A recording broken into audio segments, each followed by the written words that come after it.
Talks with Dab number 19, back from New York. What the fuck is radiation fog? Then who killed Kirk? Shee! What up, what up, what up, YouTube? It's another talk with your boy Dab. I know it's been a couple days I haven't really been on this bitch, but I was out in New York. My cousin was getting married, and I was originally trying to do an episode when I was out there, but I just didn't really have the time. And me personally, family time is one of the most important things to me. So I wasn't really stressing about, I got to get this in, like shit like that. You feel me? I know y'all understand, all five of you out there watching this shit. But yeah, it was a great time. I don't get to see my East Coast family too much. That's my Italian side, Sicilian side, that good pasta and ravioli type shit. But yeah, it's always a blessing to see everyone out there, especially like my uncle Vince. He's a true OG. I think he's like damn near 90 now or 80 something, and he's my Nona's, I think, older or younger, shit. I think younger brother, but only within like 2 years. So that's like sort of the closest thing I had to her in a way. Also her husband, my pop offs, but we won't get too sidetracked. But it was just great to see everybody. Yeah, and I'm gonna see them hopefully, not hopefully, God willing, I'll see them again in April. My sister's getting married, so we got back weddings. I had a wedding out there in New York also in like August for my other cousin. So it's just constant. We've been seeing each other probably the most we've ever seen each other in our lives, or some of the most. Growing up, we had a couple years where we saw each other 2-3 times a year, but usually it maxed out at two. So it's pretty cool, 3 times in like 9 months. So I'm thankful for that. Uh, I've been on like a good 2 weeks plus, or about something like that. I'm not really counting too much anymore. Uh, Clear-headed, sober mind. You feel me? California sober, off all that extra bullshit. Even ain't even really drinking like that. That was one thing out in New York. I didn't really drink, and it was hard for me to like socialize and turn up too much. I'm not the most social person. I could be very social, could be a talkative motherfucker, annoying as fuck, but I usually got to be pretty comfortable with these people. And it's not that I'm not comfortable with them, they're my family. It's just, I don't know, I don't see them every day. And even if I see people every day, I'm not, I shit, even at my family parties from out here, like there's plenty of times where I'm just chilling in the background. Like, I'm a pretty easygoing dude. I don't like to make too much of a fuss about anything like that. But shit, man. One thing I did notice a lot when I was out there is everybody, at least majority of people I talk to, family friends, all that. Like the first thing they asked me was either, "What are you doing for work?" or "Where's your girlfriend at?" And I'm just like, man, like shit. And personally, I'm pretty proud of what I'm doing for work. Changing lives, saving lives indirectly. I do maintenance on a lot of different lab equipment that does testing for cancer, AIDS, all these different shit. They do microscopes, centrifuges, all these different things like power freezers that are sort of not thought about on the day to day, but on the long run, it saves plenty of lives. And I take pride in what I do. I'm just starting off. I'm not where I want to be long term, but I think there's a chance to get there where I'm at, and the opportunities I'm given, I just gotta lock them in. But I don't know. I felt sort of a certain type of way, and I love all them motherfuckers too. And majority of them weren't really my family, my blood family, saying it would be like someone's wife, and they're still my blood, but like someone not directly related to me, but still in the family type shit. And I don't know. Personally, I think that's not something you should really lead with. It's sort of like you're sort of like putting yourself up against another motherfucker. Like, I don't know. It's just like, it seems a little disingenuous, just disingenuine when that's what people lead with. Like, what are you doing for work? Like, are you doing something? Are you a bum? Like, pretty much asking, like, you a bum or not? And I'm like, bro, like, I'm trying every day. I put my all into today, you feel me? I try to plan for ahead, but at the same time, you can't get too caught up thinking ahead when you ain't even got through at least 24 hours, because that next day is not promised. Just right now, this breath is promised. That's about it. And just like that, you could be gone. So I wasn't too fond of that. and also like the constant like, oh, where's your girlfriend, like this and that. I'm like, bro, like shit, I want a girl just as much as you feel me? I've had a couple girls throughout my life where there were longer term situations, but they were never really something I like. I guess I'm a hopeless romantic, but like I want to love a girl, you feel me? Like I want a girl where I'm not even gonna call her a bitch, a hoe, all that shit. Like that's my baby, you feel me? Like I'll go to war for that. So shit, just taking it day by day. That's what I told him. Like shit, I can't just, I could just bust a mean one and just say fuck it. Like all my friends having kids, I'm like shit, I need to have a kid, man. Like I'm trying to have them grow up in the same time zone as these motherfuckers, bro. But you can't rush that type of shit. Like everything happens in due time, and you gotta stay on what you got in front of you right now. You feel me? Once you start getting all caught up in all this other shit, it's easy to lose what's really important, you know. And it sort of, I don't know, sort of segues me into my next thing, you know. Like I'll say this year, out of all my years, definitely was the year I was solo. Like it was just me, like wrong, good, bad, or indifferent. It's me, you feel me? And I don't know, maybe starting to move more off my own decisions and opinions rather than what my friends might think or what they might say, things like that. I know when I was younger, definitely I would take what they would say to heart a lot and, thinking they're looking out for me. But as time goes on, you realize people don't really, people got to follow their own soul, and you can't live another motherfucker's life for them or for you. So you got to focus on what's, in front of you.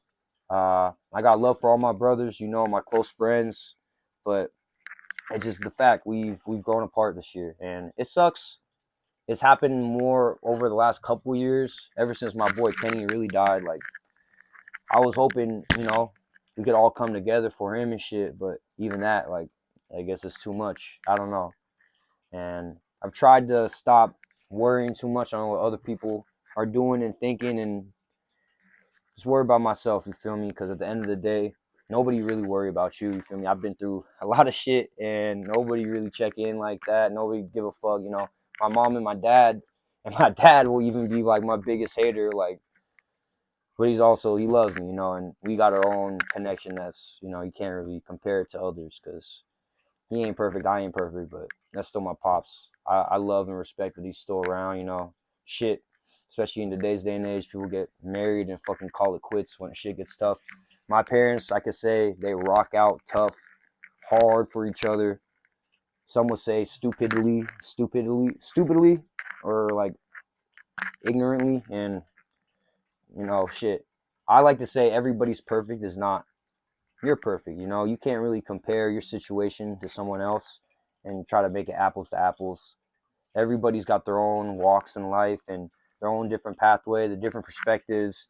And that's why I think it's really important to keep an open perspective on things, because somebody was saying something, I forgot who exactly said it. I think it was like on Colin. No, it was Tucker Carlson and Nick Fuentes. I know people might not fuck with that combination right there, but he was saying how evil works in absolutes, and like good and peace, like it works with humility, and you could change your opinion on things based off what is presented to you. You're not just going to be, this is the only way, this is the only thing you could do. Shit, like that's how it is nowadays with politics. Like you could either just be like fully gay, trans, LGBTQ, like, and if you don't fuck with none of that, it's fuck you, you're the fucking devil. Or you could be a Trump supporter, a fucking racist motherfucker, honky motherfucker. Like there's no in between anymore. Like people can't look at both sides and pick and choose what they want and try to make something better. They just want to work on extremes, and I think that has to do partially with the phones. We got everything on our fingertips. We're stimulated by only crazy shit now. Like regular shit I had growing up, I'd be like, damn, like I got a lovely bunch of coconuts, big ones, small ones, some the size of your head. Like that was like a little clip, I think, for Bill Clinton when I was growing up. Just on like mini clips type shit, and like that was the shit that I love. Like Thunder Blunder, there's a little fucking game, like you just go to the bomb or some shit like that and you explode. But like shit ain't like that nowadays. Like we got Video games got crazy fucking effects, all this shit, but nobody is even satisfied with them. Movies, they got all these crazy special effects, people blowing up, fucking heads getting chopped off. Storyline is fucking lost, bro. Like, nobody gives a fuck about a story nowadays. They care about the special effects. I remember going to a movie with my little cousins, and after it was Aquaman, I think the first Aquaman, I thought it was pretty solid. You feel me? Like, solid plot. Like, I thought it was good. I didn't really hate on it. They were all, first thing, like, that shit was so ass. The special effects were horrible. Like, I could tell. Like, dude, like, what the fuck? Like, some of the shit I grew up on, special effects wise, were ass. Like, you gotta think the Harry Potters of the world, like the fucking Willy Wonkas of the world, like all these fucking old, like the fucking the Masks of the world. You know, shout out my boy Jim Carrey, I think, right? But I don't know, it's just an overabundance of everything that nobody really, they lose what really matters, you know, and they lose themselves in it, I believe. And I've done the same, you know. But yeah, I don't know, man. And that over absorption of everything. I'm trying to segue to what I wanted to talk about last. I don't really know how to get there, but on the way home, driving home today, it's fucking mad foggy, bro. Like, mad foggy. I might cut this shit and show you the fog real quick. Like, that's how foggy it was. Shit was not good. Like, you still not good. Like, shout out my boy fucking Apes Follow Kobo. You feel me for shit. Yeah, like, radiation fog has been a new talking point in California.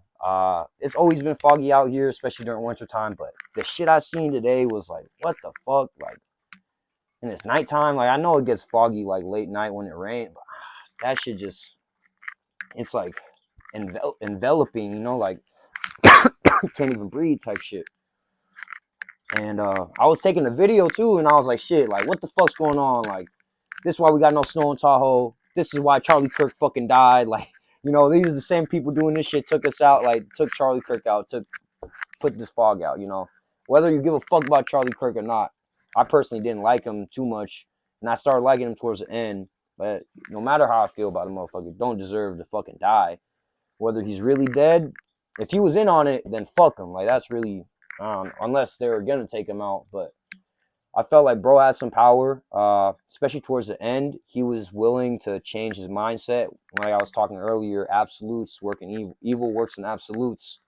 Uh, Towards the end, it seemed like Charlie was willing to take what people said and, you know, form his own opinion based on that shit. If I don't know, majority of the conversations he would have with people, the people were running off of emotions and like, so it's so easy to fucking make them sound like dumbasses and things like that. But if you actually do a deep dive on his shit, he wasn't so asinine and so ignorant in his own ways. Like, he would be willing to listen to the other side as long as they give a fair point, you know. If you start making stupid points off of emotion, then yeah, he's gonna call you on that shit. And I don't know, but yeah, even in the video I took when I said that shit, like when I said these are the people that took out Charlie Kirk, that shit, you can't hear it in the video. Like, I have to, I have to put it in now.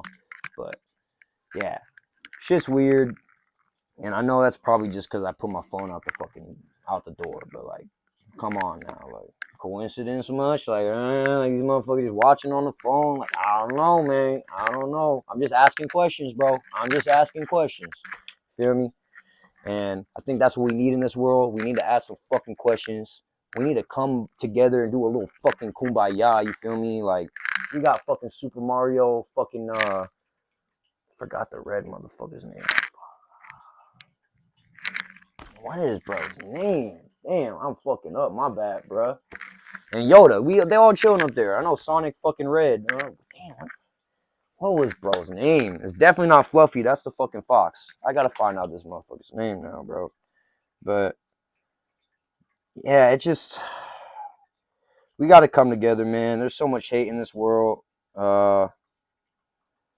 Ready? That motherfucker's name is not Ready. Knuckles. I knew it. That's Knuckles. Yeah, all right. I know Knuckles, bro. I know Knuckles, bro. I know Knuckles. Been in them fights. But nah, real shit. yeah, this video is sort of just all over the place, but we got to come together, stop all the division, realize what's really important. At the end of the day, how you feel and think about yourself is really what matters. You don't want to become fool yourself and cock and narcissistic and shit like that, but you just want to know how you truly feel and try to use how you feel about yourself towards the world in a positive way rather than a negative way. You know, you feel bad about yourself, you're probably going to treat others bad, things like that. You want to look at yourself in a positive light. Even with all the bad shit that happens, you want to try to make it positive, try to look at it positively.